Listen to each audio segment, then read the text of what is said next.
Hello everyone, a very good morning to all of you. Welcome to the नोवर Nikhil channel और मैं हूँ पूजा मिश्रा। तो अभी बज रहे हैं सुबह के 9 और मैं ऑफिस जाने से पहले आपके लिए वीडियो रिकॉर्ड करके जा रही हूँ, ठीक है। और आप सोचो जस्ट डेडिकेशन की मैं अभी ऑफिस निकलना है मुझे, लेकिन फिर भी उसके पहले क्लासेस आपके लिए रिकॉर्ड हो रहे हैं। तो डोंट वरी, आपको जो भी प्रॉमिस किए गए हैं क्लासेस, जितनी भी सब्जेक्ट की क्लासेस आपको प्रॉमिस किए गए हैं वो हर कुछ आपको प्रोवाइड किए जाएंगे। डोंट वरी, मैं आपसे ज़्यादा अकाउंटेबल हूँ कि मुझे कैसे वीडियो जो है कब कैसे करके मैनेज करना है, ताकि एग्ज़ाम का मंथ आ चुका है अब, ठीक है। नवंबर अब एंटर करने वाला है, तो डोंट वरी, सब कुछ आपको टाइमली बिल्कुल मिल जाएगा, ठीक है। अब क्लासेस जो है ज़्यादा डलेंगी, पहले एक ही डल रही थी रेगुलर, अब क्लासेस जो है 2 या 3 भी डालनी पड़ी तब भी डलेगी, लेकिन आपको सारी क्लासेस टाइमली बिल्कुल मिल जाएगी, ठीक है। तो चलो अपनी क्लास आज की हम लोग स्टार्ट करते हैं। आज की जो हमारी क्लास है वो अकाउंटेंसी की अगली क्लास है, जिसमें हम लोग पढ़ने वाले अकाउंटिंग स्टैंडर्ड। ये हमारा होगा लेक्चर 14 एंड ये सभी हमारे मेंबर्स हैं जिन्होंने हमारे चैनल को ज्वाइन किया हुआ है। एंड देखो डायरेक्टली आते हैं चैप्टर पे। अकाउंटिंग स्टैंडर्ड हम लोग देखेंगे AS3। लास्ट टाइम हमने क्या पढ़ा था, ठीक है, AS1 पढ़ा था हमने, ठीक है। उसके सारे डिस्क्लोजर रिक्वायरमेंट क्या होता है सब कुछ। Accounting standard is very very important for exam. आपको मैं बता दूं, आपको मैं PYQ के सारे क्वेश्चंस भी दिखाऊंगी कि AS से क्वेश्चंस कैसे बनते हैं। लास्ट क्लास में भी मैंने दिखाया था कि AS2 से, जो कि इन्वेंट्री पे अकाउंटिंग स्टैंडर्ड है, उस पर किस टाइप के PYQ क्वेश्चंस जो है वो आए हुए थे। तो अकाउंटिंग स्टैंडर्ड बहुत इंपॉर्टेंट, लास्ट हमारा बहुत इंपॉर्टेंट चैप्टर है। इसके बाद जो भी बचेंगे 1-2 क्लास वो मिसलेनियस बचेंगे, इसके बाद कुछ भी नहीं है। अब हमारा अकाउंट्स जो है वो कंप्लीट होने वाला है।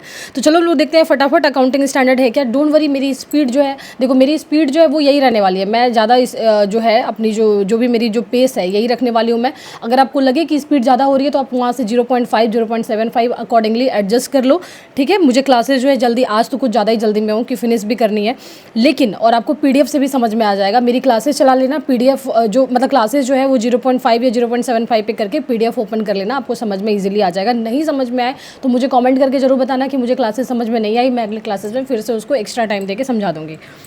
अब देखो यहाँ पे AS3 जो हमारा है अकाउंटिंग स्टैंडर्ड, जो कि डील करता है with the preparation and the presentation of the cash flow statement. देखो सबसे पहले तो आपको मैंने बताया कि AS का नाम याद रखना बहुत ज़रूरी है। AS के नंबर वाइज आपको याद होने चाहिए कि क्या AS1 किसके बारे में बात करता है, AS2 किसके बारे में बात करता है, AS3 किसके बारे में बात करता है, ये आपको पता होना बहुत ज़रूरी है। हो सकता है कि वहाँ पे आपको क्या कर दे, मैच फॉलोइंग होता है ना, 4 आपको ऑप्शन दे दे AS के और 4 इधर नाम दे दे जिससे आपको मैच कराने होंगे, तो आप AS के नाम जरूर याद रखना। तो AS3 हमारा किस पे है, तो कैश फ्लो स्टेटमेंट पे है, ठीक है। Cash flow statement which shows the inflow and outflow of the cash and cash equivalent during an accounting period. यानी कि AS3 हमारा क्या बोलता है कि किसी भी ऑर्गेनाइजेशन में, किसी भी कंपनी में जितने भी हमारे कैश का जो इनफ्लो या आउटफ्लो होता है, यानी कि कैश समझ रहे हो, कैश मतलब नगद, कैश जितना भी हमारा आ रहा है, बैंक नहीं, कैश हमारा जितना भी आ रहा है, कैश हमारा जितना भी जा रहा है, जहाँ भी पेमेंट हो रही है, जहाँ से भी इनकम आ रही है हमारी कैश में, वो सब कुछ जो है उससे डील करता है ये वाला ये जो AS है, कि उसको हम लोग कैसे प्रिपेयर करेंगे। एक स्टेटमेंट बनती है हर एक कंपनी में जहाँ पे कैश के इतने ट्रांजेक्शन्स होते हैं कि कैश कितना हमारा आ रहा है, कहाँ जा रहा है, उसका प्रॉपर जो स्टेटमेंट बनता है किसी भी कंपनी में, उसको अकाउंटिंग रिकॉर्ड के पर्पज़ के लिए, उसको हम लोग बोलते हैं कैश फ्लो स्टेटमेंट, ठीक है। समझ में आ गया। इट हेल्प करता है यूजर को टू अंडरस्टैंड कि कैश जो है वो कहाँ से आ रहा है और कहाँ जा रहा है, ठीक है। ये समझने में हेल्प करता है। अब देखो इसके क्या ऑब्जेक्टिव और पर्पस हैं, to provide information about the sources and the usages of the cash. मैंने बता दिया कि कहाँ से पैसे आ रहे हैं और कहाँ जा रहे हैं, ये मेनली जो है वो इसमें इसका जो मेन पर्पस है बनाने का वो ये है। दूसरा, the ability of the enterprise to generate cash, यानी कि एंटरप्राइज का क्या एबिलिटी है उसके पास, क्या उसके पास एबिलिटी कि वो कैश जनरेट कर पाए। थर्ड हमारा क्या है, the liquidity and the solvency position of the business. पता चलता है कि बिजनेस जो हमारा, उसके पास कितना लिक्विडिटी है। लिक्विडिटी का मतलब ये होता है कि आपके पास कितना अवेलेबल, जैसे मान लो कि जो असेट होता है, असेट यानी कि संपत्ति, किसी भी ऑर्गेनाइजेशन के जो असेट होते हैं वो बहुत सारे फॉर्म में हो सकते हैं। या तो फिक्स्ड असेट जैसे होते हैं, फॉर एग्जांपल लैंड हो गई, बिल्डिंग हो गई, प्लांट हो गई, मशीनरी हो गई, ये सब भी हमारी एसेट है। और ये भी हमारे एसेट है कि उसके पास कैश कितना है, उसके पास बैंक बैलेंस कितना है, उसके पास ज्वेलरी कितनी है, उसके पास गोल्ड कितने हैं, समझ रहे हो, ज्वेलरी मतलब गोल्ड ही, गोल्ड कितने हैं। लिक्विड असेट, इन सबको बोलते हैं लिक्विड असेट, उसको बोलते हैं जिसको हम लोग बेच करके 1 साल के अंदर उसका पैसा आ जाए, उसको हम लोग बोलते हैं लिक्विड असेट, कि ये लिक्विड असेट है। जैसे बिल्डिंग है, इसको 1 साल में बेच के पैसा नहीं आ सकता है, हो सकता है वो बिल्डिंग बिके ही ना 1 साल में, ठीक है। तो यानी कि लिक्विड एसेट उसको बोलते हैं जिसका पैसा 1 साल के अंदर हम बेचें तो उसको तुरंत रियलाइज हो जाए पैसा। आप ऐसा समझ लो, 1 साल भूल जाओ, जिसको हम लोग बेचें तो वो तुरंत पैसे मिल जाए, उसको बोलते हैं हम लोग लिक्विड एसेट। तो यानी कि कंपनी जो है वो कितना उसके पास लिक्विडिटी है। सोल्वेंसी पोजीशन का मतलब होता है कि कंपनी कितना लंबा चलने वाली है। ऐसा तो नहीं कि कंपनी लगातार लॉस मेकिंग पे जा रही है और अब कंपनी जो है बंद होने वाली है, उसको बोलते हैं इंसॉल्वेंसी। ठीक है, तो सोल्वेंसी पोजीशन पता चलती है बिजनेस की। अगर हमें पता चलता है कितना कैश है इसके पास, मान लो कैश का बहुत ज़्यादा ट्रांजेक्शन है, बहुत ज़्यादा पैसे आ रहे हैं जा रहे हैं सब कुछ, तो लगता है कि हाँ भाई कंपनी जो है लॉन्ग टर्म में चलने वाली है। दूसरा हमारा क्या होता है, देखो what is cash flow statement. A cash flow statement shows that कि changes in the cash and cash equivalent. Cash का मतलब तो कैश होता है और कैश इक्विवेलेंट का मतलब होता है जिसको बेच के कैश जितना ही जल्दी पैसा आ जाए उसको बोलते हैं हम लोग कैश इक्विवेलेंट। फॉर एग्जांपल इसमें आप ले सकते हो ऐसे शेयर्स जो कि जिसको बोलते हैं ना, शेयर्स दो तरह के होते हैं, एक शॉर्ट टर्म एक लॉन्ग टर्म। शॉर्ट टर्म वाले होते हैं जिसको बेच करके 12 महीने के अंदर पैसे आ जाते हैं, और लॉन्ग टर्म वाले होते हैं उससे ज़्यादा 12 मंथ की क्राइटेरिया है। ठीक है, कुछ 36 मंथ्स के भी हैं अलग अलग केसेस के वाइज। एंड कैश इक्विवेलेंट में और क्या आ सकता है हमारा, और आ सकता है कि जैसे कि short term investment. For example जैसे कि अगर आप गवर्नमेंट बॉन्ड में इन्वेस्ट करते हो तो उसमें भी बहुत तरह के होते हैं। लॉन्ग टर्म बॉन्ड होते हैं जो बहुत दिन तक लंबा जो है वो सब मैं आपको बता चुकी हूँ, डिवेंचर या बॉन्ड क्या होता है सब कुछ। ठीक है, फिर भी अगर आपको नहीं समझ में आया तो मुझे कॉमेंट में बता देना, मैं आपको फिर से एक्सप्लेन कर दूँगी। और दूसरे किस टाइप की गवर्नमेंट बॉन्ड होते हैं, जैसे ट्रेजरी बिल होती है, टी बिल्स कहते हैं उसको, वो 91 डेज़ के होते हैं उसके मैच्योरिटी के। आप उसको टी बिल्स को परचेज करो, 91 डेज़ में मैच्योर हो जाएंगे, आपको आपका पैसा वापस मिल जाएगा। तो इसमें फ़ायदा क्या होता है, इसमें फ़ायदा ये होता है कि टी बिल्स को आप डिस्काउंट में परचेज करते हो। फॉर एग्जांपल अगर 100 रुपये की उसकी एमआरपी है तो आपको 90 रुपये में मिल जाती है, और जब आपको वापस होती है तो आपको पूरे के पूरे 100 रुपये मिल जाते हैं। तो आपको 10 रुपये का जो गेन है यही आपका गेन है। ठीक है, तो कैश इक्विवेलेंट इसको बोलते हैं। आई होप आपको समझ में आ गई होगी चीज़ें अब कैश एंड कैश इक्विवेलेंट क्या है। दूसरा हमारा क्या है कि ऑफ अ कंपनी, ये क्या आ जा रहा है, बार बार रुको एक सेकेंड। ठीक है, of a company during a particular period. Cash का मतलब होता है कैश इन हैंड। ठीक है, अच्छा कैश एट बैंक भी कैश में आएगा। ठीक है, कैश एट बैंक, बैंक में भी जो आपका कैश पड़ा हुआ है वो भी हमारा आएगा कैश में ही, कैश जो बैंक में पड़ा हो बैंक अकाउंट में। एंड कैश इक्विवेलेंट का मतलब होता है short term highly liquid asset, जैसे ट्रेजरी बिल हो गए, शॉर्ट टर्म डिपॉजिट हो गए। मैंने आपको ये एक्सप्लेन कर चुकी हूँ मैं आपको, तो ये आपको समझ में आ जाएगा। अब देखो यहाँ पे classification of the cash flow, इसमें क्या है कि AS3 जो है वो डिवाइड करता है कैश फ्लो को 3 मेन एक्टिविटी में। जो हम लोग कैश फ्लो स्टेटमेंट बनाएंगे वो 3 तरह की एक्टिविटी में पहले डिवाइड करता है कि कैश जो है हमारा कहाँ कहाँ लग रहा है या कहाँ से आ रहा है। उसको पहले 3 जहाँ से आ रहा है, अगर हर जगह एक ही जगह मर्ज करेंगे तो खिचड़ी बन जाएगी ना वो। तो उसको पहले क्या करते हैं, ब्रॉडर हम 3 कैटेगरी में डिवाइड कर लेते हैं। ऑपरेशनल, ठीक है, देखो यहाँ पे पहला हमारा है ऑपरेटिंग एक्टिविटी। ऑपरेटिंग एक्टिविटी यानी कि कंपनी को डे टू डे चलाने के लिए यानी डे टू डे ऑपरेशंस को में चलाने के लिए जो पैसे लग रहे होते हैं या जहाँ से आ रहे होते हैं। फॉर एग्जांपल देखो यहाँ पे these are the principal revenue generating activity of the business, they represent cash flow from the regular business operation. जो हमारे डे टू डे के जो एक्टिविटी है वहाँ से जो पैसे आ रहे हैं या उसके लिए जो पैसे लग रहे हैं वो हमारा आ जाएगा ऑपरेटिंग एक्टिविटी में। फॉर एग्जाम्पल जैसे कि कस्टमर से जो पैसे हमें मिले, ठीक है, जो हमने सप्लायर को पैसे दिए रॉ मटेरियल परचेज करने के लिए, जो ऑब्वियसली कुछ अगर माल बनाओगे तो उसके कुछ रॉ मटेरियल यानी कि उस पर जो यूज़ होगा सामान बनने के लिए उसको रॉ मटेरियल कहते हैं। सामान बनने के लिए जो यूज़ होगा उसको सप्लायर को पेमेंट भी तो करोगे, वो पेमेंट करोगे, वो सब आ जाएगा ऑपरेटिंग एक्टिविटी में। टैक्सेस की पेमेंट कर रहे हो, ये भी आपका रेगुलर बिजनेस है। कैश रिसीट हो आपको जो मिल रही है फीस से, कमीशन से, जो भी आप पैसे कमा रहे हो, रॉयल्टी से। इनडायरेक्ट मेथड देखो यहाँ पे नॉन कैश आइटम्स जैसे कि होगा आपके डेप्रिसिएशन, गुडविल, आपको पता है ये सबको मॉनेटरी टर्म्स में जैसे गुडविल है इसको मॉनेटरी टर्म में मेज़र करना पड़ता है। गुडविल का मतलब आपको बताया था मैंने कि गुडविल का मतलब होता है कि एक ऐसा समझ लो एक ब्रांड की जो वैल्यू होती है। जैसे कि मान लो कि कोई सामान अगर आपको यहाँ लेवाइस की परचेज करनी है, कोई नॉर्मल सा आप ले रहे हो, कोई नॉर्मल ब्रांड का या फिर नॉन ब्रांडेड, अगर मान लो आप टी-शर्ट परचेज कर रहे हो आपको 300 रुपये में मिल जाएगी, लेकिन अगर आप सेम जो है लेवाइस की परचेज करोगे तो आपको 3000 रुपये में मिलेगी। तो ये जो इतने डिफरेंस है ये क्या, ये ब्रांड वैल्यू है ना, कि आप ब्रांड पे इतना ट्रस्ट करते हो। तो ब्रांड जो है एक वन टाइप ऑफ इसी टाइप का, जैसे गुडविल है वैसे ही ब्रांड वैल्यू है। ये सब जो है वो क्या बोलते हैं उसको, मेज़र करना पड़ता है इसका, कि मेज़र किया जा सकता है बट डायरेक्टली मेजरेबल नहीं है। जैसे लैंड एंड बिल्डिंग है उसको आप डायरेक्टली मेजरेबल कर सकते हो, भाई इतने रुपए में बिकी, इतने रुपए की अभी हमारी करंट वैल्यू। लेकिन ब्रांड जो है इसको वैल्यू करने की भी कंप्लीट एक अलग ही पूरा प्रोसेस है, वरना normally it's non measurable in monetary term. Non measurable मैं डायरेक्टली इतना ये हार्श वर्ड यूज़ नहीं करूँगी, मेजरेबल है बट ईजिली नहीं है। ठीक है, अब देखो यहाँ पे दूसरा हमारा जो एक्टिविटी होता है दैट इज़ इन्वेस्टिंग एक्टिविटी। जैसे हमने पहले बता दिया कि कैश फ्लो जब हम बनाते हैं तो हम 3 टाइप की एक्टिविटी में डिवाइड करते हैं अपने सारे काम को। एक हम ऑपरेटिंग एक्टिविटी, दूसरा इन्वेस्टिंग, ठीक है, और तीसरा भी आने वाला है हमारा। तो दूसरा देखो इन्वेस्टिंग एक्टिविटी में क्या है कि दे रिप्रेजेंट कैश फ्लो जो कि रिलेटेड टू कि कंपनी कहाँ पर पैसे इन्वेस्ट कर रही है, ठीक है। वो अलग हो गया ना, हमारा जो डे टू डे का जो हमारा काम है इससे बिल्कुल अलग एक्टिविटी है इन्वेस्टमेंट वाला।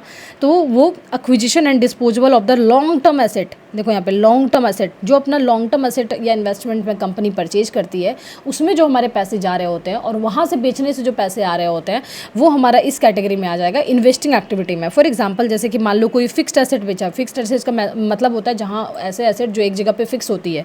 फॉर एग्जाम्पल जैसे लैंड हो गई, बिल्डिंग हो गई, बड़ी मशीनरी हो गई जिसको एक जगह पर लगा दिया, इंस्टॉल कर दिया, ठीक है। परचेज और sale of investment, long term investment, और फिर जैसे उससे जो पैसे आ रहे होते हैं, इंटरेस्ट मिल रहा होता है आपको बॉन्ड से या फिर डिविडेंड मिल रहा होता है आपको शेयर से, ये सब जो आ रहे होते हैं वो हमारे आगे इन्वेस्टिंग एक्टिविटी, ठीक है।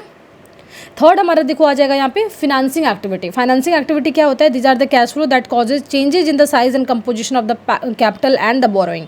जितने कंपनी में जितनी भी पूंजी लगी हुई, जितने भी कैपिटल है, आपको तो पता होगा कैपिटल क्या होता है, मैंने पहली क्लास अपने अकाउंट्स में सब कुछ एक्सप्लेन किया कैपिटल होता क्या है, तो वहाँ जाकर के एक बार देख लो अगर नहीं समझ में आ रहा है तो। अभी मैं हर क्लास में उतना बेसिक एक्सप्लेन नहीं करूँगी आपको, ठीक है। तो कैपिटल जो है वो हमारा पूंजी जो है उसमें क्या चेंजेज है, और बोरोइंग जितना कंपनी ने उधार लेगा। आपको पता है बहुत ज़्यादा मेजर पोर्शन जो कंपनी जो रन करती है, बहुत ज़्यादा पोर्शन इसका मेजरली बोरोइंग पे होती है। ऑब्वियसली ये बैंक से लोन लिए होते हैं, ठीक है, या फिर कहीं और से लोन है, लेकिन लोन पे मेजर इनका काम चल रहा होता है। ऐसा नहीं कि सब खुद की पूंजी पे चल रहा होता है, खुद की पूंजी तो है बट लोन भी बहुत ज़्यादा होते हैं। तो उनमें क्या चेंजेज हो रहे हैं? फॉर एग्जाम्पल जैसे कि मान लो इशू ऑफ शेयर्स और डिबेंचर्स। डिबेंचर्स अगर कंपनी परचेज करती है, मान लो इशू करती है अगर, तो ये भी इनके जो है वो लाइबिलिटी है, क्योंकि इन्होंने क्या किया, मार्केट से लोन लेना है इनको, तो ये डिबेंचर लेकर के आती है जिसको हम लोग बॉन्ड भी कहते हैं। ये भी मैं आपको बता चुकी हूँ अपने क्लासेस में, बेसिक वाले क्लासेस आप जाकर देख लेना। तो डिबेंचर उसको कहते हैं कि मार्केट में ये क्या करते हैं, डिबेंचर लेके आती है, लोग उसको परचेज करते हैं, फिर इनको क्या होता है कि उस जितने भी डिबेंचर लोग परचेज किए होते हैं उस पर ये इंटरेस्ट देती है। उसमें इंटरेस्ट पहले से फिक्स होती है कि 7% देगी, 8% देगी, हाफ ईयरली देगी, ईयरली देगी, कैसे सब कुछ फिक्स होता है, लोग उसके बाद खरीदते हैं। तो डिबेंचर इनके लिए लाइबिलिटी है, तो यानी बोरोइंग है, ठीक है। तो बोरोइंग में क्या चेंजेज हो रहा है? अगर डिबेंचर मान लो कि कंपनी ने इशू किया तो इसके पास पैसे तो बहुत आ जाएंगे ना, कैश फ्लो बढ़ गया इनके पास। डिबेंचर मार्केट में लेके ही तो आ रहे हैं, इसलिए कि कैश, इनको कैश की रिक्वायरमेंट है तभी लेकर के आ रहे हैं, तो कैश फ्लो हमारा बढ़ गया। दूसरा, अगर मान लो कि इसने बैंक से बोरो किया तब भी कंपनी के पास पैसे बढ़ गए, लाइबिलिटी भी बढ़ रही है लेकिन पैसे भी तो आ गए। रीपेमेंट ऑफ लोन, अगर मान लो कि ये अपनी लोन जो है वो अपनी चुका रहे हैं तो कंपनी से पैसे जाएंगे, आउटफ्लो होगा कैश का, तो कैश इफेक्ट हो रहा है ना फाइनेंसिंग एक्टिविटी की वजह से, तो उसको इसमें डालेंगे हम लोग, ठीक है। पेमेंट ऑफ डिविडेंड और इंटरेस्ट, आई थिंक ये आपको समझ में आ गया होगा अच्छे से। अब देखो यहाँ पे format of the cash flow statement का हमारा फॉर्मेट देख लो कैसा होता है। कैश फ्लो, चाय भी ठंडी हो गई मेरी पूरे। देखो कैश फ्लो जो है यहाँ पे, cash flow from operating activity and cash flow from investing activity and cash flow from financing activity, ऐसे करके यहाँ पे लिखेंगे। तीनों हम लोग यहाँ पे बनाएंगे। इसका एक फॉर्मेट दिखा रही हूँ आपको कि कैसे बनता है कैश फ्लो स्टेटमेंट। आपको एग्जाम में पूरे बनाने नहीं आएंगे, ऑब्वियसली एग्जाम जो ऑब्जेक्टिव टाइप क्वेश्चन है तो ऑब्वियसली बनाने तो नहीं आएंगे, बट हाँ आपको ये जरूर आएगा कि ऑपरेटिंग एक्टिविटी से जो है आपको बहुत सारे वहाँ पे 4-5 ट्रांजेक्शन दे देंगे, तो बताओ कि इसमें से ऑपरेटिंग एक्टिविटी से मेरे कितने कैश बन रहे हैं। तो आपको वहाँ पे सेग्रीगेट करना पड़ेगा कि ऑपरेटिंग वाले ट्रांजेक्शन कौन है, फाइनेंसिंग कौन है, इन्वेस्टिंग कौन है, ठीक है। मैं आपको क्वेश्चन भी दिखाऊंगी कि किस टाइप के क्वेश्चन जो है आ सकते हैं एग्जाम में, वो भी मैं दिखाऊंगी, डोंट वरी। अभी पहले यहाँ पे देख लो, अभी यहाँ पे ये है कि cash flow from operating activity, cash flow from investing activity, ठीक है, एंड फाइनेंसिंग एक्टिविटी। तीनों में जो है जो भी ट्रांजेक्शन्स आएंगे, ये तो हेडिंग दिए हुए हैं, इसके हेडिंग के अंदर इसके डिफरेंट ट्रांजेक्शन्स रहेंगे, ऑपरेटिंग वाले ट्रांजेक्शन्स रहेंगे, इन्वेस्टिंग वाले रहेंगे, फाइनेंसिंग वाले रहेंगे, ये सारे वहाँ पे लिख दो पूरे, ठीक है। जो भी आए जो गए वो माइनस में होकर के पूरा लिख दिया यहाँ पे। अब देखो यहाँ पे नेट इंक्रीज और decrease in the cash and cash equivalent. Obviously जब हम लोग तीनों करेंगे, या तो कंपनी के पास पैसा नेट में बढ़ रहा होगा, या नहीं तो नेट में जो है माइनस में आ रहा है, यानी कि पैसा ज़्यादा जा रहा है, आने से भी ज़्यादा पैसा जा रहा है। उसके बाद हम लोग लास्ट में ऐड करेंगे opening cash and cash equivalent, जो भी हमारा लास्ट ईयर का जो हमारा या लास्ट हमने जो प्रिपेयर किया था कैश एंड कैश इक्विवेलेंट, उससे जो हमारा बैलेंस बन करके आ रहा है यहाँ पे, ठीक है। कैश एंड कैश इक्विवेलेंट में कोई डाउट नहीं है, मैंने आपको पहले ही बता दिया, cash plus bank plus liquid asset, ठीक है। ये वाला ऐड करेंगे और लास्ट में फिर हमारा ये निकल जाएगा क्लोजिंग हमारा कितना बचा, कैश एंड कितना। ऑब्वियसली ओपनिंग में ऐड करेंगे हमारा इस साल का ट्रांजेक्शन, तब जाकर हमारा क्लोजिंग निकलेगा। तो ये हमारा हो गया फॉर्मेट। अब देखो यहाँ पे क्या इसका क्या यूजेस है, मैंने आपको पहले ही बताया कि ये हेल्प करता है कंपनी को, कि कंपनी जो है बहुत सारी कैश ट्रांजैक्शंस कंपनी में होती है, कैश वाले ट्रांजैक्शंस को कंप्लीटली अलग करने के लिए, बाइफरकेट करके अलग करके कि कैश का क्या हमारा हिसाब किताब है भैया, इसको मैनेज करने के लिए ये कैश फ्लो स्टेटमेंट बनता है कंपनी में। ठीक है, कैश फ्लो स्टेटमेंट जब आपको, मान लो आप कहीं पे कंपनी में मतलब अगर शेयर किसी के खरीदे हो तो आपको जो है वो वहाँ की एनुअल फाइनेंशियल स्टेटमेंट जो ऑडिटेड वाली है वो आपको जरूर आती होगी मेल पे। ठीक है, तो मेल पे जब आती है तो आप देखना उसमें कैश फ्लो स्टेटमेंट भी लगी रहती है। ठीक है, तो कंपनी जो है कैश फ्लो स्टेटमेंट प्रिपेयर करती है ताकि अपना पूरा जो हमारे कैश का हमारा जो सेगमेंट है इसको मैनेज किया जा सके, इस समझ में आए कि भाई हमारा पैसा कहाँ जा रहा है, कहाँ आ रहा है, समझे, कैश के लिए एक अलग ही पूरा बना दें। ये लिक्विडिटी पोजीशन दिखाता है, मैंने आपको दिखा दिया कि कंपनी के पास लिक्विडिटी कितनी है। ठीक है, ऐसे तो दिखा रही है कंपनी की बहुत ज़्यादा असेट है मेरे पास, बहुत है, लैंड हमारी इतनी की है, हमारी यहाँ पर मशीनरी लगी हुई है, बट वो तुरंत नहीं बिकेंगे ना। तो लिक्विडिटी क्या है, लिक्विडिटी का मतलब होता है जिसको बेच के तुरंत पैसे आ जाए, उसको बोलते हैं लिक्विड फॉर्म में कितने एसेट्स हैं। Aids in the assessing future cash flow, यानी कि हमारा ट्रांजैक्शन से पता चलता है कि कंपनी जो है वो क्या सॉल्वेंसी, क्या पोजीशन होगी उसकी, एंड दूसरा की कंपैरिजन भी होता है दूसरे फॉर्म से। नॉन कैश ट्रांजेक्शन्स में हमारे क्या आते हैं कि certain transactions that do not involve cash flow hence not shown in the cash flow statement. ऐसे कोई भी ट्रांजेक्शन्स जिसमें कैश का कोई काम नहीं है, कैश का कोई इन्वॉल्वमेंट नहीं है, ऑब्वियसली वो नॉन कैश आइटम उसको बोलते हैं, वो इसमें कैश फ्लो स्टेटमेंट में नहीं आएंगे। फॉर एग्जाम्पल, अगर मान लो कि हम कोई issue of shares for purchase of assets, मान लो कि हम शेयर्स तो इशू कर रहे हैं लेकिन उससे हम लोगों ने क्या कर लिया कि असेट परचेज कर लिया। ठीक है, ये हमारा नहीं आएगा, कैश का कोई इसमें रोल नहीं है। Conversion of debenture into the equity share, क्या होता है कंपनी जब डिबेंचर लेकर के मार्केट में आती है, यानी कि कंपनी को जब पैसे चाहिए होते हैं, लोन उठाने होते हैं मार्केट से, तो वो डिबेंचर लेकर के आती है या बॉन्ड लेकर के आती है, डिबेंचर को ही बॉन्ड बोलते हैं। ठीक है, तो उसमें क्या होता है कि कंपनी जो है उसके टर्म फिक्स होता है कि 5 साल के लेके आ रही है, 8 साल के लेके आ रही है, 10 साल के लेके आ रही है, हाफ ईयरली इंटरेस्ट देगी या फिर लास्ट में कैसे वो पैसे जो है वापस करेगी अपने 5 साल के एंड पे। तो लास्ट में जब हमारा मान लो कि एंड करने का समय है, जब उसे हमें पैसे वापस करने हैं, तो कंपनी जो है ऑप्शन देती है अपने डिबेंचर होल्डर को कि आप जो है, आपको मैं क्या करता हूँ कि शेयर्स में कन्वर्ट कर देता हूँ इक्विटी में। जैसे आप लोग नॉर्मल शेयर्स जो मार्केट में परचेज करते हो ना, उसी टाइप से कि हम लोग शेयर्स में परचेज कर लेता हूँ, फिर क्या होगा कि आपका हमारा इक्विटी कम पैसे में आपको मिल गई, हमारे शेयर्स मिल गए। ठीक है, उससे तो फिर अलग फ़ायदा है, आपको डिविडेंड मिल रहे होते हैं, फिर आप शेयर्स मार्केट, आपको पता ही है सब कुछ कि जैसे जैसे मार्केट में अप एंड डाउन चल रहा है, मान लो फ़ायदा हो गया तो आप बेच करके कर सकते हो, या फिर बहुत दिन तक होल्ड करके देख सकते हो कि कंपनी की मान लो परफॉर्मेंस अच्छी है। तो अगर मान लो कि डायरेक्टली डिबेंचर से अगर इक्विटी में कन्वर्ट हो गए तो इसमें कैश का कोई इन्वॉल्वमेंट नहीं आया, तो ये कैश फ्लो स्टेटमेंट में नहीं आएगा। थर्ड हमारा डेप्रिसिएशन है। डेप्रिसिएशन मैं आपको बता चुकी हूँ ऑलरेडी कि नॉर्मल जो हमारा वीआर टीयर होता है, मैं आपको ब्रीफली बता रही हूँ, अच्छे से मैंने एक्सप्लेन किया हुआ है आपको। डेप्रिसिएशन का मतलब होता है हमारा कि कोई भी असेट में नॉर्मल जो हमारा वीआर टीयर की वजह से जो उसके वैल्यू डाउन होते रहते हैं उसको हम लोग डेप्रिसिएशन बोलते हैं। ठीक है, तो डेप्रिसिएशन भी हमारा नॉन कैश एक्सपेंस है, याद रख लेना। ये एग्जाम में डायरेक्टली क्वेश्चन आ जाएगा कि इस डेप्रिसिएशन इज, ऐसे 4 ऑप्शंस दिए रहेंगे। ठीक है, उसमें से एक रहेगा non cash expenditure, non cash item, तो ये नॉन कैश आइटम है, इसमें कैश का कोई इन्वॉल्वमेंट नहीं है। अब देखो डिस्क्लोजर रिक्वायरमेंट, जो हमारा कैश एंड कैश इक्विवेलेंट जो है वो हमारा डिस्क्लोजर में दिखता है। मैं आपको बताती हूँ, देखो जो भी हमारा ये सब है डिस्क्लोजर में दिखता है, यानी कि मेन जो कैश फ्लो स्टेटमेंट बन रहा होता है उसके बाद का हमारा अगला पेज होता है डिस्क्लोजर का, यानी कि डिस्क्लोजर का मतलब होता है डिस्क्लोज करना, दिखाना, ठीक है, बताना, ये होता है डिस्क्लोज करना। तो उसमें बताना कि भाई हमारा कैश एंड कैश इक्विवेलेंट इतना है, ये कंपनी जो है दिखाती है आपको। वो मैंने बोला ना ऑडिटेड वाली जो एनुअल स्टेटमेंट होती है वो आपको दिख जाएगी, ये उतना इंपॉर्टेंट नहीं है। अब देखो चलो हम लोग आ जाते हैं प्रॉब्लम्स पे कि AS3 में जो मैंने आपको बोला था कैश फ्लो स्टेटमेंट मैं आपको बताऊंगी। ठीक है, आपको बहुत ज़्यादा इस पे वीडियोस मिल जाएंगे कि भाई कैसे जो है AS3 होता क्या है, बट देखो प्रॉब्लम्स जो है इसके मुझे नहीं लगता है कि जल्दी कोई करा रहा होता है। तो आप इसमें देखो न्यूमेरिकल्स, इसमें क्वेश्चंस कैसे आएंगे, किस टाइप के क्वेश्चंस इससे बनते हैं। सबसे पहले हमारा देखो ये है, ऐसे क्वेश्चंस आपको आएंगे। डायरेक्ट मेथड इसमें दिया हुआ है कि ऑपरेटिंग मेथड, ऑपरेटिंग एक्टिविटी आपको दी हुई है। इसमें देखो ट्रांजैक्शंस दिए हुए हैं कि a company had the following cash transactions during a year. क्या क्या ट्रांजैक्शंस हुए हैं? Cash received from customer, 5 lakh receive हुए हमारे कस्टमर से, 5 लाख हमें कस्टमर से मिले हैं। दूसरे जो हमने सप्लायर को पे किया है 3 लाख रुपए, 3 लाख रुपए हमने सप्लायर को पे किया है। Cash paid to employ, salary दी है हमने 80,000, ये भी हमारा ऑपरेटिंग एक्टिविटी है क्योंकि डे टू डे का काम है हमारा। ठीक है, and cash paid as income tax, tax के तौर पे हमने 25,000 का पेमेंट किया है। तो अब बताओ कि नेट हमारा कैश फ्लो कितना बन रहा है ऑपरेटिंग एक्टिविटी से। ठीक है। डायरेक्ट मेथड का यूज करो। इसमें दो तरह का मेथड होता है, डायरेक्ट और इनडायरेक्ट। देखते हो आगे बता पाते हो कि नहीं।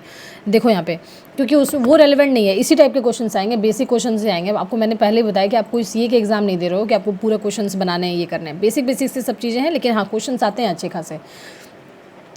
तो डायरेक्ट मेथड से मुझे बताओ, भूल जाओ मेथड, डायरेक्ट है इनडायरेक्ट है। पहले बताओ कि ऑपरेटिंग एक्टिविटी से नेट हमारा कितना कैश फ्लो बन रहा है। मैंने चारों आपको दे दिया, कितने मिले कितने गए। ठीक है, इसको एक बार ट्राई करो कि कैसे बनते हैं, एक बार सोचो इस पर। अब मैं आपको आगे दिखाऊंगी कि ये बनते कैसे हैं, मैं आपको बताती हूँ।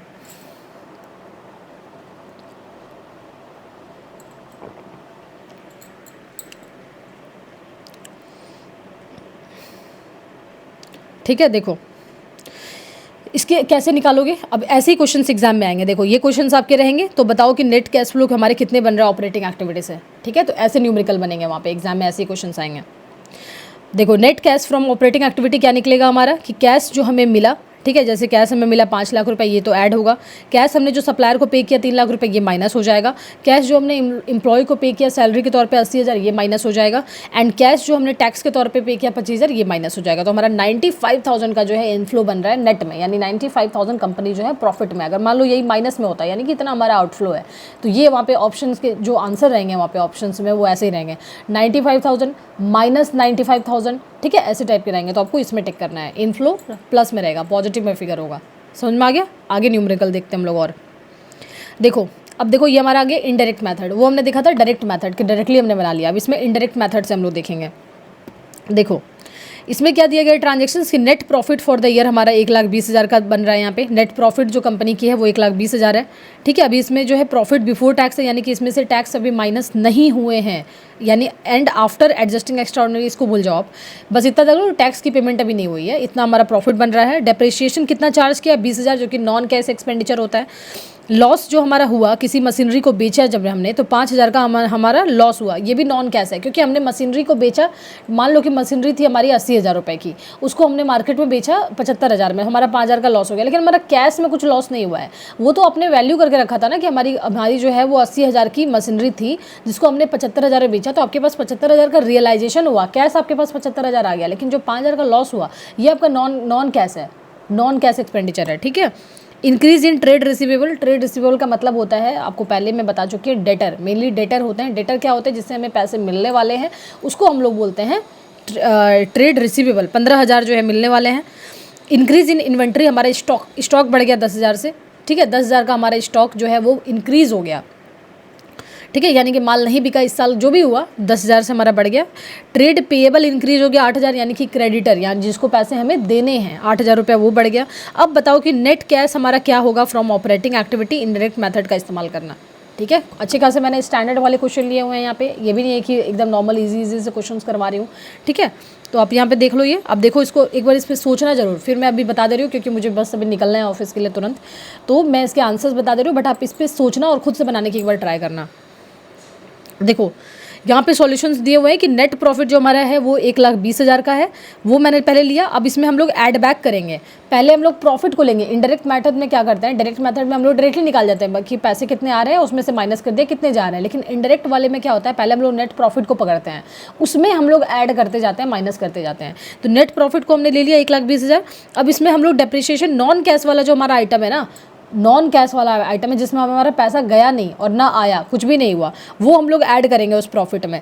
क्यों ऐड करेंगे, क्योंकि पहले से माइनस किया हुआ है, हमारा डेप्रिसिएशन वगैरह माइनस किया हुआ है। लेकिन क्योंकि हमारा ये कैश एक्सपेंडिचर नहीं है, इससे कोई लेना देना नहीं है डेप्रिसिएशन का कैश फ्लो स्टेटमेंट से, इसलिए हम लोग प्रॉफिट जो घटा के दिखाया गया है उसको हम लोग फिर से वापस से बढ़ाएंगे। ठीक है, क्योंकि उसमें से घटा के दिखाया, क्योंकि नॉर्मली तो घटता ही है, क्योंकि हम लोग कैश फ्लो स्टेटमेंट इसमें बना रहे हैं, तो हम लोग नॉन कैश वाले आइटम्स को सिर्फ देख रहे हैं। तो नॉन कैश वाला जो उसमें से माइनस हुआ है उसको हम लोग ऐड बैक करेंगे, ताकि हमारा प्रॉफिट जो है उसके अकॉर्डिंग दिखे, कैश फ्लो स्टेटमेंट के अकॉर्डिंग। तो हम लोग 20,000 का जो हमारा डेप्रिसिएशन का नॉन कैश है वो हम लोग ऐड करके इसको 1,40,000 हो गया। फिर हमारा याद करो loss on sale of assets जो हमारा हुआ था 5,000 रुपये, वो भी हमारा नॉन कैश था, तो उसको भी हम लोग ऐड बैक करेंगे, क्योंकि वो भी इसमें से नेट प्रॉफिट माइनस किया हुआ है सब कुछ। 1,45,000 हो गया। अब देखो यहाँ पे ट्रेड रिसीवेबल, यानी डेटर्स हमारे बढ़ गए, डेटर्स जो है हमारे बढ़ गए, तो ये 15,000 माइनस होगा। डेटर्स बढ़ गए, डेटर्स में खड़ा है, ऑब्वियसली आपको पैसे मिलने वाले हैं, मिले तो नहीं है ना, मिले नहीं है तो ये माइनस होंगे, पैसे मिलने वाले हैं, डेटर्स बढ़ गए, यानी कि पैसे मिलने वाले हैं, पैसा नहीं रियलाइज़ हो रहा है यार अभी तक, क्या पता आपके बैड डेट हो जाए, लॉस हो जाए, नहीं दे वो पैसे। ठीक है। तो अभी यहाँ से 15,000 रुपये माइनस होगा, तो यहाँ से 15,000 माइनस करके 1,30,000 हो गया। अब देखो यहाँ पे डिक्रीज इन इन्वेंट्री, स्टॉक हमारा जो है वो घट गया, स्टॉक हमारा जो है वो घट गया, तो 10,000 में ऐड हो जाएगा। स्टॉक कब घटता है, स्टॉक रखा है, मान लो वो बिक गया तभी तो स्टॉक कम हुआ ना, तो बिक गया तो पैसे आए होंगे, तो 10,000 इसमें ऐड कर दो। अब इंक्रीज इन पेएबल्स, ठीक है। अब देखो पेएबल्स यानी कि क्रेडिटर बढ़ गया, क्रेडिटर बढ़ गया यानी हमें पैसे देने हैं, क्रेडिटर खड़ा हो गया यानी कि तुरंत पैसे नहीं देने पड़े तभी तो क्रेडिटर के रूप में खड़ा है। अगर तुरंत पैसे दे देते तो क्रेडिटर इंक्रीज थोड़ी ना होता, क्रेडिटर वही रहता, लेकिन आपने पेमेंट तुरंत नहीं किया, आप क्रेडिटर बोल के वहाँ दिखा रहे हो, तो आपको जो है पैसे वो फ़ायदे वाले पैसे हैं, तो 8,000 रुपये यहाँ ऐड करोगे तो जाकर के आपका जो नेट बनेगा हमारा वो बनेगा 1,48,000, यानी इनडायरेक्ट मेथड यानी कि नेट प्रॉफिट को पहले हम लोग पकड़ के उसमें ऐड बैक वगैरह करते रहते हैं, तो इसको कहते हैं हम लोग इनडायरेक्ट एक्टिविटी। थर्ड हमारा जो देखो यहाँ पे एक और एग्जांपल मैंने लिया है न्यूमेरिकल्स के, ताकि आपको अच्छे से समझ में आए। देखो ये फाइनेंसिंग एक्टिविटी है, ये सारे जो है वो फाइनेंसिंग एक्टिविटी वाले हैं, यानी कि फाइनेंसिंग एक्टिविटी क्या था रिकॉल करो, जिसमें हमारे बोरोइंग और हमारा कैपिटल उसमें चेंजेज होता था, वो हमारा था फाइनेंसिंग एक्टिविटी। अब देखो ड्यूरिंग द ईयर जो हमारा लॉन्ग टर्म लोन से जो हमारा पैसा जो आ रहा है वो है हमारा 1 lakh. Repayment of the long term loan, यानी कि लॉन्ग टर्म लोन के लिए जो हम लोग पेमेंट कर रहे हैं वो है 30,000 रुपये। Proceeds from the issue of equity share, company जो है शेयर्स निकाल रही है मार्केट में तो उसको पैसे मिलेंगे, 20,000 रुपये उससे आ रहे हैं। डिविडेंड पे किया कंपनी ने, उसमें 15,000 चले गए, तो बताओ कि फाइनेंसिंग एक्टिविटी में क्या हमारा नेट जो है वो कैश फ्लो होगा। तो देखो यहाँ पे क्या है, ये नॉर्मल डायरेक्ट मेथड है तो हमारा ऐसे बन गया। इनडायरेक्ट होता तो हम लोग नेट प्रॉफिट को पकड़ के उसमें ऐड बैक करते हैं सब कुछ। तो नेट हमारा जो फाइनेंसिंग कैश फ्लो है वो कितना हो जाएगा, 1 लाख का हमारा लोन से जो पैसा आया था उसमें से 30,000 हमने जो पेमेंट किया, 20,000 हमारा आया जो शेयर्स हमने इशू किए थे तो हमें पैसे मिले, और जो हमने डिविडेंड पे किया तो नेट हमारा इतना बन गया। ठीक है। अगला प्रॉब्लम देखो यहाँ पे, नेक्स्ट बहुत सारे प्रॉब्लम्स मैंने लिए हुए हैं यहाँ पे। देखो a company acquired an office building, उसने अक्वायर किया, कॉस्ट कितना पड़ा उसको 50 लाख का, bye issuing the equity share, उसने कंपनी ने क्या किया, शेयर्स इशू किए, उससे जो पैसे आए उससे एक ऑफिस बिल्डिंग खरीद लिया, 50 लाख रुपए आए। ठीक है। इसमें से कोई कैश जो है वो चेंज नहीं हुआ, क्यों नहीं हुआ, क्योंकि कंपनी ने शेयर्स निकाले, इसमें कोई कैश का इन्वॉल्वमेंट नहीं है, और जो भी पैसे आए उससे बिल्डिंग खरीद लिया, तो यानी कि नेट हमारा कोई भी कैश का इसमें लेना देना नहीं है, जो भी शेयर्स खरीदा उससे जो हमारा उससे बिल्डिंग ही खरीदा गया पूरा। एक्सप्लेन करो कि how this transaction is treated in the cash flow statement में, ये हम कहाँ दिखाएंगे और कैसे डिस्क्लोज करेंगे। देखो सॉल्यूशन इसका ये है कि दिस इज़, इस पे आप जरूर सोचना, मैं आज ये मैं करवा रही हूँ क्योंकि मैं क्लास में तो आपको सोचने के लिए नहीं दे सकती हूँ ना, 10 मिनट का टाइम, हमारा झूठ का वीडियो का लेंथ बढ़ जाएगा। आप इसको जरूर देखना सॉल्यूशन देखने से पहले। This is a non cash investing और फाइनेंसिंग ट्रांजेक्शन, ये हमारा नॉन कैश एक्सपेंडिचर है and it does not appear in the cash flow statement. आपको मान लो यही क्वेश्चन एग्जाम में आ जाएगा तो आपको लिखेगा, बताओ कि ये कैश फ्लो स्टेटमेंट में दिखेगा, इन इतने अमाउंट में दिखेगा, और एक रहेगा कि ये कैश फ्लो स्टेटमेंट में अपीयर ही नहीं होगा, तो आपको वो वाले आंसर टिक करने हैं कि ये नॉन कैश है, ये अपीयर नहीं होगा। AS3 जो है वो जो हमारा ये वाला स्टैंडर्ड है, ये रिक्वायर करता है disclosure of significant non cash investing and financing transaction. Significant यानी कि आप ऐसे नॉन कैश को मत दिखा दो कि मान लो 2,000, 3,000, 200 रुपये, 300 रुपये का आपका नॉन कैश है, तो आप उसको भी डिस्क्लोज कर रहे हो अपने फाइनेंशियल स्टेटमेंट में, तब तो उसी से भर जाएगा वो पूरा 1000 पेज उसी के लगा दोगे आप। ऐसी मेजर कुछ जैसे 50 lakh is a big amount, ठीक है, ऐसी अमाउंट अगर जो है जिससे कि बहुत ज़्यादा मेजर है और नॉन कैश है, वो आपको अलग से नीचे में दिखा दो फुटनोट में। कैश फ्लो स्टेटमेंट में तो नहीं आ रहा है, आप नीचे दिखा दो उसको, डिस्क्लोजर लास्ट वाले पेज में दिखा दो कि भाई हमारा ये नॉन कैश एक्सपेंडिचर था, यही कह रहा है ये AS। ठीक है। अब देखो मैंने और भी यहाँ पे प्रॉब्लम्स लिए हुए हैं जिसको कराने का मेरे पास टाइम अब है नहीं, आप इसको जरूर देख लेना। मैंने बहुत सारे क्वेश्चंस दिए हैं और जो MCQ के बुकलेट आएंगे उसमें तो और भी क्वेश्चंस रहेंगे, बट इसको आप कोशिश करना, ये बहुत बड़ी प्रॉब्लम है, बहुत सारे ट्रांजेक्शन से आपको बहुत ज़्यादा कॉन्सेप्ट क्लैरिटी हो जाएगी। ठीक है। और इसके सॉल्यूशंस भी जो है वो आपको यहाँ पे नेक्स्ट मिल जाएगा। देखो एक बार मैं करा ही देती हूँ इसको, देख लो। अब मान लो कि किसी का कोई एक्स लिमिटेड एक कंपनी है, उसके बुक्स से हमने निकाले ये वाले इनडायरेक्ट मेथड, ये दिख रहे हैं मुझे, तो नेट प्रॉफिट आपको दिख रहा है कि 2 लाख रुपए, depreciation 30,000, loss on sale of assets 10,000 दिख रहा है, ये दोनों ऐड होंगे, इसमें ऐड बैक होंगे। ठीक है। डिविडेंड हमारा कैश जो है वो रिसीव हुआ 8,000 रुपया, proceeds from the sale of investment 50,000 का दिख रहा है, फिक्स्ड एसेट हमने जो है वो परचेज किया, सेल ऑफ ये शेयर्स जो है उससे पैसे आए, लॉन्ग टर्म लोन का हमने पेमेंट कर दिया, increase in the trade receivable, debtors बढ़ गए, हमारा इन्वेंट्री घट गया एंड क्रेडिटर बढ़ गए, increase in trade payable, dividend हमने इतना पे किया, opening cash and cash equivalent हमारे पास 40,000 है। तो बताओ कि कैश फ्लो स्टेटमेंट बनाओ, एक ऑपरेशंस वाले सारे ट्रांजैक्शन से इसे बनाना है इनडायरेक्ट मेथड से। देखो सबसे पहले हम लोग स्टार्ट करेंगे 2 लाख रुपए नेट प्रॉफिट से, इसमें हम लोग ऐड बैक करते जाएंगे नॉन कैश अपना आइटम्स, जैसे डिप्रिसिएशन ऐड हो गए 30,000, loss on sale of asset 10,000 के ऐड हो गए। ठीक है। इंक्रीज इन द रिसीवेबल्स जो है हमारे हैं ये 20,000 रुपये लग गए, तो ये माइनस हो जाएंगे, एंड जो हमारा इन्वेंट्री जो है घट गया, यानी कि माल बिके है तभी घटा है, तो 15,000 ऐड हो गया। इंक्रीज इन पेएबल यानी क्रेडिटर बढ़ गया, यानी अभी अब तुरंत आपने पेमेंट नहीं किया तभी क्रेडिटर हमारे बढ़े हैं, तो ये हमारा ऐड हो जाएगा। अब ये हमारा हमारा था ऑपरेटिंग एक्टिविटी, इसमें बहुत सारे ट्रांजेक्शन है, इन्वेस्टिंग भी है, फाइनेंसिंग भी है, तीनों का मिक्स था, ये मिक्स प्रॉब्लम था, ठीक है। तो इन्वेस्टिंग एक्टिविटी में हमारा क्या क्या आ जाएगा, ऐसे ही आपको ज़्यादा सारे ट्रांजेक्शन्स को आपको अलग से जो है वो आपको क्या बोलते हैं बाइफर्केट करके जो है असली में सॉल्व करना होता है। इन्वेस्टिंग से जो है वो कितने आए, डिविडेंड से पैसे आए 8,000 रुपये, हमने बेचा इन्वेस्टमेंट, वो 50,000 वहाँ से आए। फिक्स्ड एसेट हमने परचेज कर लिया तो माइनस हो गए 1,20,000 यहाँ से, तो यहाँ से नेट हमारा इतना हुआ, -62,000 का हमारा जो आउटफ्लो दिख रहा है, नेगेटिव में दिख रहा है फिगर। और फाइनेंसिंग एक्टिविटी से ये हमारा आ गया शेयर्स से, एंड लोन का हमने रिपेमेंट किया, डिविडेंड हमने इतना पे किया, तो ये हमारा 5,000 लॉस में है, ठीक है। तो नेट में जो है सबको ऐड कर दो, इससे 247 इससे माइनस करके ये हमारा निकल गया 180,000 हमारा निकल गया कैश फ्लो स्टेटमेंट के एक्टिविटी से। लेकिन जो हमारा बोल रहा है ओपनिंग में बैलेंस दिया हो, याद है हमने बोला था कि ओपनिंग वाला ऐड करेंगे हम, तो 40,000 का हमारा ओपनिंग बैलेंस है, तो बस ये दोनों ऐड करके हमारा क्लोजिंग निकल गया, ठीक है। तो बस आपको बहुत सारे प्रॉब्लम्स करा दिए गए अकाउंटिंग स्टैंडर्ड के, और भी अकाउंटिंग स्टैंडर्ड्स बचे हुए हैं। डोंट वरी, क्लासेस सारी टाइमली आ जाएगी, बिल्कुल भी इसके लिए आप जो है वरी मत करो। बस क्लासेस आए तो आप टाइमली जितने भी हो गए उसको रिवाइज करना स्टार्ट कर दो, लास्ट मंथ बचे हुए हैं 30 डेज़ की जो स्ट्रैटेजी आप कैसे करोगे रिवीजन वगैरह, वो भी मैं वीडियो लेकर के अभी आऊँगी, ठीक है। तो बस यही थी हमारी आज की क्लास। हमारे चैनल को जिन्होंने भी अब तक सब्सक्राइब नहीं किया, प्लीज़ हमारे चैनल को सब्सक्राइब कर लो ऐसे ही सारे वीडियोस के लिए, ताकि आपको नोटिफिकेशन जब जो वीडियो जो है डलती रहे आपको मिलती रहे टाइमली, ऐसा नहीं कि वीडियोस आपसे मिस हो जाए। एंड आपको सारी PDF जो है all PDFs will be send to Telegram after 24 hours. पहले आप इसको करो, वीडियोज़ देखो पूरे, उसके बाद आपको 24 घंटे के अंदर आपको PDF मिल जाती है, तो फिर उसके बाद वहाँ से आप नोट्स वगैरह के लिए अपने आप रेफर कर सकते हो, ठीक है। तो thank you everyone for watching this video.